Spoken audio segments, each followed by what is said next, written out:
Hello, welcome to ITT Talks. My name is Anastasia Lavrina, and today we will talk more in details about cooperation between Azerbaijan and Pakistan. Joining me now from Pakistan is Hamza Azhar Salam, the founder and editor of Chief, the Pakistan Daily. Warm welcome to our program. Yes, thank you so much for having me. Thank you so much. Let me start with one of the significant events which happened just a couple of days ago. President of the Republic of Azerbaijan, Supreme Commander-in-Chief Ilham Aliyev, was presented with JF-17C multi-role fighter jets on September 25. Can you explain the significance of this event, why it can benefit both sides? Well, Azerbaijan's acquisition of Pakistan's JF-17C multi-role fighter jets is extremely significant, not only in the South Caucasus, but I think this acquisition has global implications. Firstly, this acquisition ensures Azerbaijan's aerial supremacy in the South Caucasus. In comparison, Armenia's old Soviet-era aircraft are technologically outmatched by what JF-17C delivers. So this acquisition affirms Azerbaijan's dominance in the skies. Secondly, it also shows that Azerbaijan is reducing its reliance on Russian suppliers. Initially, Russia used to be the main power broker in the South Caucasus region, but this acquisition shows how the geopolitical dynamics are changing in the region. And in regards to Pakistan, this deal positions Pakistan as a serious defense exporter, which can export very affordable defense solutions, especially in the aerial realm, which are comparable to Russian and American fighters at the fraction of the cost.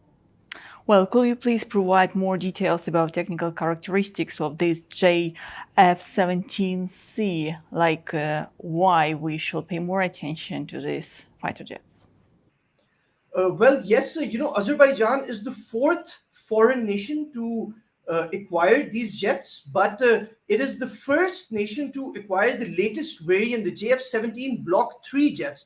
Now, these jets are equipped with cutting-edge technology, including the KLJ-7A active electronically scanned array. This is a very advanced radar system which can be used for tracking and targeting. This fighter jet also supports the PL-15 Beyond Visual Range missile, which provides a significant range advantage over other older systems, and it has higher top speeds. So these aircrafts are significantly technologically advanced. Pakistan has already used them in the 2019 dogfight with India, in which Pakistan shot down Indian jets and also captured an Indian pilot, Commander Nandan. So these jets have been used in active combat. Pakistan has used them, and these are developed in cooperation between Pakistan and China. And Pakistan has supplied these jets to several other countries, including Azerbaijan. And I think in the Central Asian region, these jets are going to be a game changer in terms of aerial supremacy. Quite true. Azerbaijan and Pakistan explore military technical cooperation. So why is cooperation important for both countries, for Azerbaijan and Pakistan at this point in time? Well, I think after Azerbaijan successfully liberated Karabakh, and with the help of their Turkish, Pakistani, and Israeli friends, I think it is very significant for this deal to happen at this specific time, because it shows how the geopolitical dynamics of the South Caucasus are changing. There is a change in power dynamics, and traditional power brokers like Russia, their role is now perhaps getting minimized, and the role of defense exporters like Pakistan, they are gaining more significance. And I think this is also possible that this particular deal adds to an arms race in the region, because it is expected that following this deal, other nations may also have their own plans of acquisitions of fighter jets. So I think that it remains to be seen how the exact impact of this deal will be on other countries.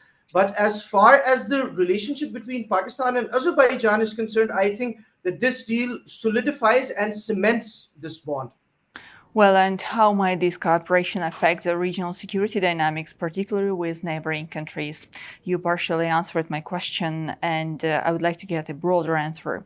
At the same time, I would like to remind that on the 27th of September in Azerbaijan, it's a day of remembrance, the day when the Second Karabakh War started 4 years ago, the war which changed the geopolitics in the region of the South Caucasus and which resulted in the victory, great victory of Azerbaijan and liberation of all those lands which were under the Armenian occupation for about 3 decades.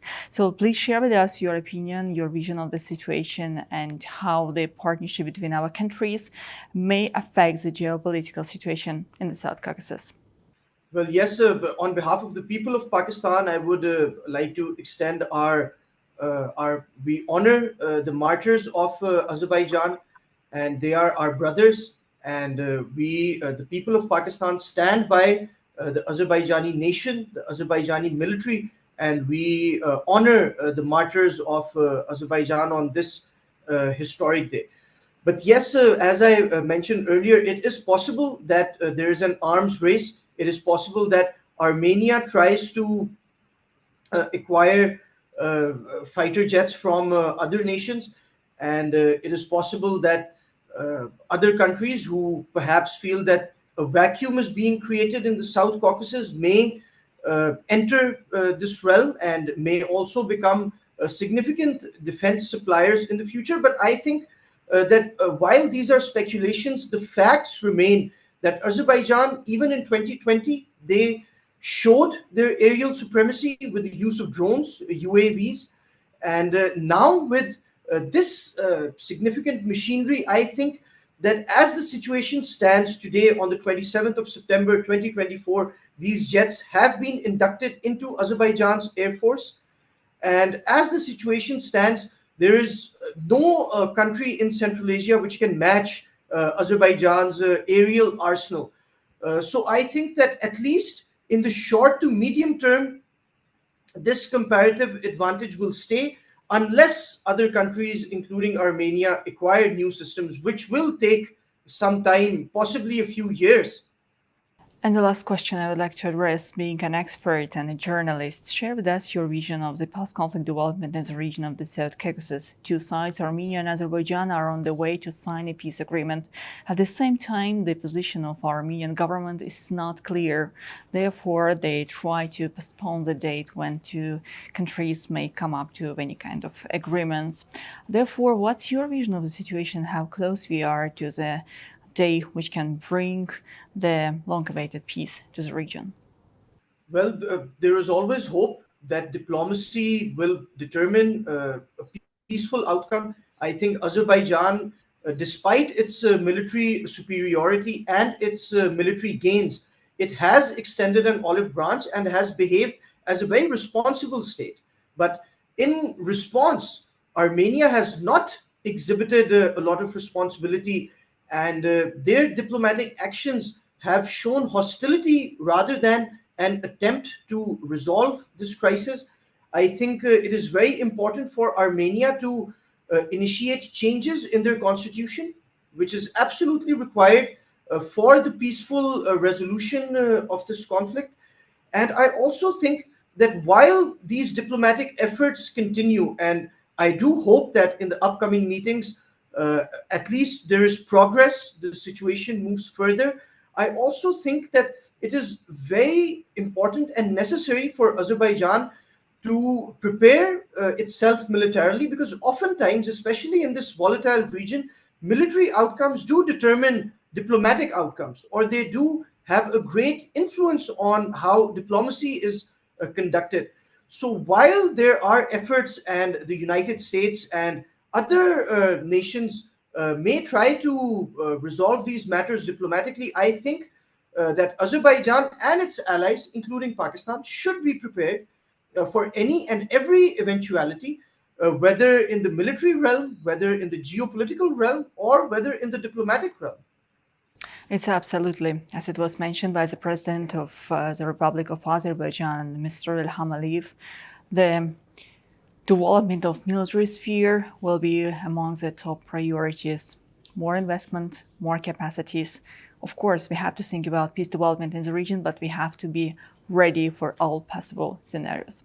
Well, thank you so much. Thank you so much for being with us today. It was a real pleasure to know your opinion about the development of bilateral cooperation between two brotherly countries, Azerbaijan and Pakistan. Thank you so much. Thank you very much for having me.